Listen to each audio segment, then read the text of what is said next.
আসসালামু আলাইকুম। ডাক্তারের কাছে গেলে ডাক্তার সবসময় আমাদেরকে যেই টেস্টটা খুব কমনলি দেয় এবং আমরা মোটামুটি সবাই যে টেস্টটা জীবনে কখনো না কখনো করিয়েছি সেটা হলো রক্তের পরীক্ষা। তো রক্তের আমরা অনেক সময় দেখা যায় যে আমাদের রক্তের অনেকগুলাই টেস্ট করা হয়, যার মধ্যে কমন একটা টেস্ট হলো সিবিসি বা কমপ্লিট ব্লাড কাউন্ট। তো কমপ্লিট ব্লাড কাউন্ট আমরা যেহেতু ইউজুয়ালি সচরাচর আমাদের করা লাগে এবং আমাদের আত্মীয় স্বজনের মধ্যে অনেকেই করে, তো অনেক ক্ষেত্রে আমরা আসলে এই রিপোর্টটা বুঝতে পারি না যে আসলে কি হয়েছে বা আমাদের কোনো সমস্যা আছে কিনা।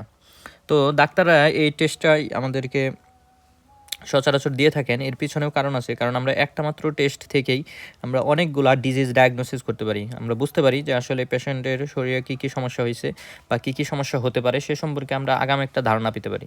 তো চলুন আজকে জেনে নেওয়া যাক আসলেই আমরা একটা রক্তের পরীক্ষা থেকে বা একটা কমপ্লিট ব্লাড কাউন্ট থেকে আমরা কী কী ইনফরমেশন জানতে পারি এবং আপনি কিভাবে এটা দেখে সহজেই বুঝতে পারবেন যে আপনার কী রোগ হতে পারে। তো প্রথমেই উপরের দিকে আমরা যদি তাকাই তাহলে আমরা সহজেই দেখতে পাচ্ছি যে হাসপাতালের নাম দেওয়া থাকে, তারপরে এখানে রোগীর নাম, তারপরে কোন ডাক্তার এইটা রেফার করছে সেটা দেওয়া থাকে। তো এইগুলা ইউজুয়ালি আমরা সবাই জানি এবং বুঝি। তো আমরা সরাসরি রিপোর্টে যদি চলে যাই তাহলে দেখেন রিপোর্টের প্রথম যেই অপশনটা দেওয়া আছে সেটাকে আমরা বলতেছি হলো হিমোগ্লোবিন। আর আমার হিমোগ্লোবিনের ডান সাইডে দেখেন নর্মাল রেঞ্জটা দেওয়া আছে 12.20 থেকে 16.50। অর্থাৎ আমাদের এদিকে আমাদের ট্রেডটা দেওয়া আছে, অর্থাৎ আমি কি দেখতেছি তার ডান পাশে আমাদের নর্মাল রেঞ্জটা দেওয়া আছে। এখন যদিও আমরা হিমোগ্লোবিন আসলে নর্মাল রেঞ্জ যেটা দেওয়া আছে এটা সবার একটা কম্বিনেশনে দেওয়া আছে, কিন্তু আমরা ছেলেদের ক্ষেত্রে একটা রেঞ্জ আছে, মেয়েদের ক্ষেত্রে একটা রেঞ্জ আছে, তারপরে যাদের বাচ্চা পেটে অর্থাৎ প্রেগনেন্ট উমেন তাদের ক্ষেত্রে একটা রেঞ্জ আছে। তো এখানে অ্যাজ ইউজুয়াল একটা নর্মাল রেঞ্জ দেওয়া আছে, তো আমরা এটা ধরে আগাবো, সমস্যা নাই। তো অন্যান্য রিপোর্টে আপনি দেখতে পারেন যে ছেলেদের জন্য একটা নর্মাল, মেয়েদের জন্য একটা, এভাবে দেওয়া থাকতে পারে। তো যেটাই হোক, তো আমরা নর্মাল রেঞ্জটা প্রায় এরকম কাছাকাছির মধ্যেই থাকে। তো আমরা যদি দেখি হিমোগ্লোবিন, আসলে হিমোগ্লোবিন জিনিসটা কি এবং এটা দ্বারা কি ইন্ডিকেট করে। হিমোগ্লোবিন হলো আমাদের রক্তের মধ্যে আমাদের তিন ধরনের কণিকা থাকে আমরা জানি, একটা হলো আরবিসি, আরেকটা ডাব্লিউবিসি, আরেকটা হলো প্লাটিলেট। তাহলে আরবিসি, ডাব্লিউবিসি, এটা হলো প্লাটিলেট।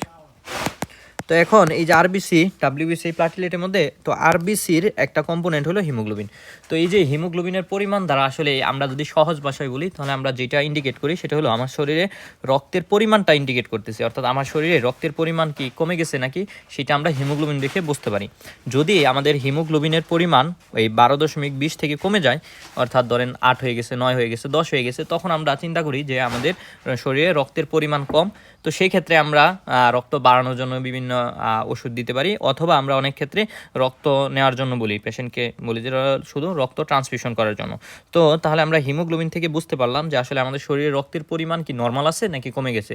যদি হিমোগ্লোবিনের পরিমাণ কমে যায়, অর্থাৎ এই 12.20, এটা আসলে আমরা যেটা বলতেছি নর্মাল রেঞ্জ বা লোয়ার রেঞ্জ, এর থেকে ধরেন 11 হয়ে গেছে, তো সেক্ষেত্রে আমরা আসলে ওইরকম করি না, তখন আমরা ঠিকঠাক মতো খাওয়া দাওয়া করলে হয়ে যায়। কিন্তু এখান থেকে যদি আমি দেখি যে 9 হয়ে গেছে, 8 হয়ে গেছে বা 10 হয়ে গেছে, তো সেই ক্ষেত্রে আমরা চিন্তা করি যে আমাদের কি কোনো ওষুধ নেওয়া লাগবে কিনা রক্ত বাড়ানোর জন্য, অথবা আমাকে রক্ত দেওয়া লাগবে কিনা। এটা হলো হিমোগ্লোবিন। এরপরে আমরা যেটা দেখি সেটা হলো ইএসআর। তো ইএসআর দিয়ে আসলে আমরা কি বুঝতেছি, ইএসআর দিয়ে আমরা ইউজুয়ালি ইএসআর মানে হলো আমাদের কি ইরেথ্রোসাইট সেডিমেন্টেশন রেট। তাহলে ইএসআর, ইরেথ্রোসাইট সেডিমেন্টেশন রেট। তাহলে এটার নর্মাল রেঞ্জে এদিকে দেখেন দেওয়া আছে, মেলে হলো 0 থেকে 10 আর ফিমেলে হলো 0 থেকে 18 বা 20, আমরা এইভাবেই চিন্তা করি, ঠিক আছে। তো ইএসআর এর পরিমাণ যদি বেড়ে যায় তাহলে আমরা কি চিন্তা করি, আসলে ইএসআরটা আমাদের খুবই গুরুত্বপূর্ণ একটা ইন্ডিকেটর। এইটা দিয়ে আমরা সহজেই বুঝতে পারি যে আমাদের শরীরে কোনো ইনফেকশন হয়েছে কিনা। যদি আমাদের ইএসআর পরিমাণ 20 থেকে বেড়ে যায়, হ্যাঁ, বা ছেলেদের ক্ষেত্রে 10 থেকে বেশি বেড়ে যায়, তো তখন আমরা চিন্তা করি হয়তো আমাদের শরীরে কোনো ইনফেকশন হয়েছে, সেটা ব্যাকটেরিয়াল ইনফেকশন হতে পারে, ঠিক আছে। তো আমরা ইএসআর যদি অনেক বেশি বেড়ে যায় তো সেই ক্ষেত্রে আমরা ইনফেকশন থেকেও আরেকটু বেশি চিন্তা করি। ধরেন কারো ইএসআর 100 থেকে বেশি বেড়ে গেছে, ঠিক আছে। তো যদি কারো ইএসআর 100 থেকে আরও বেশি বেড়ে যায় সেই ক্ষেত্রে আমরা চিন্তা করি যে পেশেন্টের হয়তো টিবি বা যক্ষা, যেটাকে আমরা বলি যক্ষা হতে পারে, অথবা তার মেলিগনেন্সি হতে পারে, অর্থাৎ ক্যান্সার হতে পারে। তারপরে আমরা চিন্তা করি যে তার মাল্টিপল মাইলোমা নামে একটা ডিজিজ আছে, সেটা হতে পারে।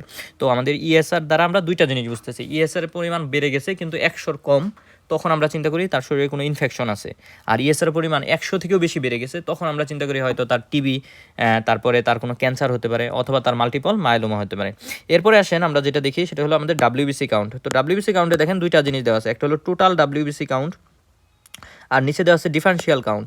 তো টোটাল ডাব্লিউবিসি কাউন্টের নর্মাল রেঞ্জ দেওয়া আছে হলো 4000 থেকে 11000 পার কিউবিক মিলিমিটারে, অর্থাৎ প্রতি কিউবিক মিলিমিটারে এর নর্মাল রেঞ্জটা থাকে হলো 4000 থেকে 11000। এখন এই ডাব্লিউবিসি মানে কি? ডাব্লিউবিসি মানে হলো হোয়াইট ব্লাড সেল। তাহলে এটাও হলো রক্তের একটা কণিকা, যেটা দ্বারা আমরা বুঝতে পারি যে আসলে আমাদের শরীরে কোনো ইনফেকশন আছে কিনা। অর্থাৎ ইএসআর দিয়েও আমি বুঝতেছি কোনো ইনফেকশন আছে কিনা, ডাব্লিউবিসি কাউন্ট দ্বারাও আমরা বুঝতেছি কোনো ইনফেকশন আছে কিনা। এখন ডাব্লিউবিসি কাউন্ট যদি আমাদের বেড়ে যায়, অর্থাৎ আমাদের 11000 থেকে যদি বেশি হয়ে যায়, তখন আমরা চিন্তা করি হয়তো তার কি আছে, কোনো ব্যাকটেরিয়াল কোনো ইনফেকশন আছে, ঠিক আছে। আর যদি ডাব্লিউবিসি কাউন্ট 4000 থেকে নিচে হয়ে যায়, অর্থাৎ কমে যায়, তখন আমরা চিন্তা করি হয়তো কোনো ভাইরাল ইনফেকশন আছে। কিন্তু এটা দ্বারাও আমরা ইউজুয়ালি চিন্তা ভাবনা করি যে আমাদের কোনো ইনফেকশন আছে কিনা। কিন্তু এটা দ্বারা আমরা আরেকটা গুরুত্বপূর্ণ জিনিস দেখতে পারি, সেটা হলো যদি কোনো কারণে কারো ডাব্লিউবিসি কাউন্ট 1 লাখ থেকে বেশি বেড়ে যায়, অর্থাৎ নর্মাল হইলো আমাদের 11000, কিন্তু এইটা বাইরা যদি আমাদের 1 লাখ থেকে বেশি হয়ে যায়, তখন আমরা চিন্তা করি হয়তো তার রক্তের কোনো ক্যান্সার হতে পারে, ঠিক আছে। তো রক্তের ক্যান্সার দেখার জন্য আমরা এই ডাব্লিউবিসিটাকে আমরা ব্যবহার করি। তার নিচেই দেখেন আমাদেরকে খুবই সুন্দরভাবে আরেকটা জিনিস আছে, ডিফারেন্সিয়াল কাউন্ট অফ ডাব্লিউবিসি। অর্থাৎ এর আগে আমরা পড়ছি টোটাল কাউন্ট, আর নিচে পড়ছি ডিফারেন্সিয়াল কাউন্ট। এখন টোটাল কাউন্ট আর ডিফারেন্সিয়াল কাউন্টের মধ্যে পার্থক্য কি? টোটাল কাউন্টটা হলো, দেখেন আমাদের যে ডাব্লিউবিসি আছে এটার আবার কয়েক ধরনের বাচ্চা আছে। যেমন ডাব্লিউবিসি 5টা টাইপ আছে, যেমন এই যে নিচে লেখা আছে neutrophil, lymphocyte, monocyte, eosinophil, basophil. এই যে 5টা জিনিস, এরা সবাই ডাব্লিউবিসি। তার মানে ডাব্লিউবিসি হলো আমাদের ব্রড টার্ম, মানে ডাব্লিউবিসির আন্ডারে আরও 5 ধরনের সেল আছে। তো এখন এই 5 ধরনের সেলের মধ্যে এক একটা এক এক কারণে বাড়ে। ধরেন আমার কারো যদি নিউট্রোফিল বাইরে যায়, অর্থাৎ টোটাল কাউন্ট বাইরে গেছে, আমার ডাব্লিউবিসির পরিমাণ 11000 থেকে বেশি হয়ে গেছে, পাশাপাশি আমার নিউট্রোফিলটার নর্মাল রেঞ্জ কত 40 থেকে 75, এটাও বাইরে গেছে, তাহলে এটা দ্বারা আমরা বুঝি যে তার ইনফেকশন হয়েছে। আমি ইনফেকশন কেমনে বুঝলাম? ডাব্লিউবিসি কাউন্ট টোটাল কাউন্টটা 11000 থেকে বেশি বেড়ে গেছে, এটা দ্বারা আমি বুঝলাম যে তার ইনফেকশন হয়েছে। এখন পাশাপাশি নিউট্রোফিলও বাইরে গেছে, তখন আমরা বুঝি এই ইনফেকশনটা হয়েছে হলো ব্যাকটেরিয়া দ্বারা। তার মানে আমার ডাব্লিউবিসি ইন্ডিকেট করবে আমার ইনফেকশন হয়েছে কিনা। আর এই যে এদের যে বাচ্চাগুলো আছে এরা ইন্ডিকেট করবে যে আসলে এটা ইনফেকশনটা আমার কী দ্বারা হয়েছে। ডাব্লিউবিসি বাইরে গেছে, তার মানে আমার ইনফেকশন হয়েছে। এখন যদি ডাব্লিউবিসির পাশাপাশি নিউট্রোফিলও বাড়ে, তাহলে আমার বুঝতে হবে আমার ইনফেকশনটা ব্যাকটেরিয়া দ্বারা হয়েছে। 2 নম্বরে লিম্ফোসাইট। এখন আমার ধরেন আমার ডাব্লিউবিসি বাইরে গেছে, তার মানে আমি বুঝতেছি আমার ইনফেকশন হয়েছে, পাশাপাশি আমার নিউট্রোফিল বাড়ে নাই, লিম্ফোসাইট বাড়ছে। এখন লিম্ফোসাইট বাড়লে তখন আমি বুঝবো যে এটা আসলে হয়েছে হলো আমাদের টিবি হইতে পারে, ঠিক আছে। এরপরে আসেন আমাদের ইউসিনোফিল। মনোসাইট আমরা ওইরকমভাবে আসলে অত বেশি ইন্ডিকেটর না, বা অত গুরুত্বপূর্ণ ইন্ডিকেটর না।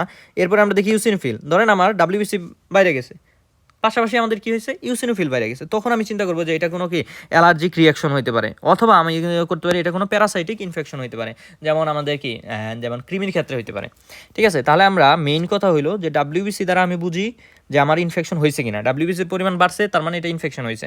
এখন নিচের যেগুলো আছে এগুলো দ্বারা বুঝি যে আমার আসলে ইনফেকশনটা কী দ্বারা হয়েছে, সেটা কি ব্যাকটেরিয়া দ্বারা হয়েছে, সেটা কি টিবি হয়েছে, অথবা কি সেটা কি কোনো কৃমির আক্রমণে হয়েছে। আর আমরা আগেই বলছি যদি ডাব্লিউবিসি কাউন্ট কমে যায়, তো সেই ক্ষেত্রে আমরা বুঝি যে এটা ভাইরাল ইনফেকশন হতে পারে। এরপরে আসেন total count, platelet count. Platelet count দ্বারা আসলে আমরা কি বুঝি? যদি টোটাল প্লাটিলেট কাউন্ট, তো প্লাটিলেট আমরা বলছি যে আমাদের রক্তের মধ্যে 3টা মেইন কণিকা আছে, একটা হলো আরবিসি, ডাব্লিউবিসি, আর একটা প্লাটিলেট। তো এই প্লাটিলেটের পরিমাণ আমার একটা খুবই গুরুত্বপূর্ণ একটা ইন্ডিকেটর। তো প্লাটিলেট দ্বারাও আমরা অনেক কিছুই বুঝতে পারি, যেমন ধরেন কারো যদি প্লাটিলেট কমে যায়, হ্যাঁ, সেই ক্ষেত্রে আমরা চিন্তা করি যে তার একটা খুবই কমন একটা রোগ আছে, বাচ্চাদের ইউজুয়ালি বেশি হয়, সেটা হলো ITP, idiopathic thrombocytopenic purpura, ITP দ্বারা আমি বুঝি যে আমার প্লাটিলেট কমে গেছে, তার আইটিপি হতে পারে, ঠিক আছে। এছাড়াও দেখা যায় যে রক্তের ক্যান্সারের ক্ষেত্রেও কি প্লাটিলেটের পরিমাণ কমে যেতে পারে, ঠিক আছে। তো আবার অনেক ক্ষেত্রে দেখি আমাদের যে বোন মেরু সাপ্রেশন হয়, অনেক ডিজিজ আছে, যেমন আমাদের কি আছে প্লাটিলেট কমে যেতে পারে, যে আমাদের একটা এনিমিয়া আছে, এক ধরনের এনিমিয়া, যে এনিমিয়াতেও আমাদের কি প্লাটিলেট কাউন্ট কমে যেতে পারে, যেটাকে আমরা বলি অ্যাপ্লাস্টিক এনিমিয়া। তো সেই ক্ষেত্রেও আমাদের কি প্লাটিলেট কাউন্ট কমে যেতে পারে। তো তার মানে প্লাটিলেট কাউন্ট দ্বারা আমরা বুঝতে পারি যে আমাদের বোন মেরু থেকে, অর্থাৎ যে জায়গা থেকে আমার রক্তটা তৈরি হচ্ছে ওইখানে কোনো সমস্যা হতে পারে, অথবা আমার শরীরে আইটিপি হতে পারে। তো আবার কিছু ব্লিডিং ডিজঅর্ডার আছে, যার মধ্যে আইটিপি একটা। তো এই ব্লিডিং ডিজঅর্ডারগুলোও আমরা প্লাটিলেট কাউন্ট দ্বারা বুঝতে পারি। বাকি নিচের যেগুলো আছে দেখেন এমসিবি, এমসিএইচ, এমসিএইচসি, এগুলা দ্বারা আসলে আমরা এই যে আমরা উপরে বললাম যে হিমোগ্লোবিন, এই হিমোগ্লোবিনের পরিমাণ দ্বারা আমরা যেটা ইন্ডিকেটর করছিলাম, অর্থাৎ আমাদের এনিমিয়া হতে পারে হিমোগ্লোবিন কমে গেলে। তো এই এনিমিয়াটা আসলে কেন হয়েছে? সেটা কি আমাদের আয়রনের অভাবে হয়েছে, নাকি আমাদের ভিটামিন B12 অভাবে হয়েছে, নাকি আমাদের কোন কারণে আমাদের এনিমিয়াটা হইলো, এইটা আমরা এমসিবি, এমসিএইচ, এমসিএইচসি এগুলা দ্বারা বুঝতে পারি। তো সেই ক্ষেত্রে আমরা আসলে এত গভীরে গেলে আসলে সবার জন্য পূজাটা একটু টাফ হয়ে যাবে।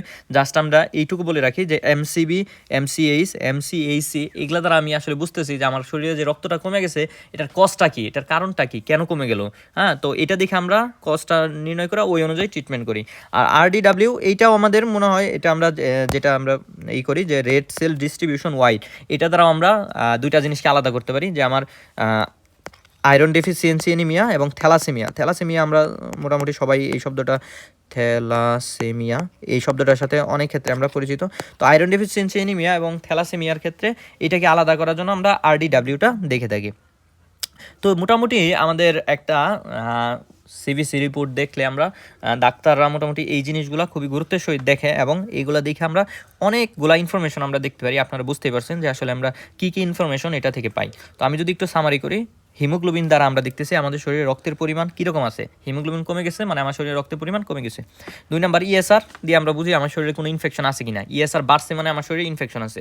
আর ESR অনেক বেশি বেড়ে গেছে মানে 100-র বেশি হয়ে গেছে, সেক্ষেত্রে আমরা টিবি অথবা ক্যান্সার অথবা মাল্টিপল মাইলোমা চিন্তা করতে পারি। আর WBC বাড়া দ্বারা আমরা টোটাল কাউন্ট অফ WBC বাড়ছে, তার মানে কি ইনফেকশন আছে।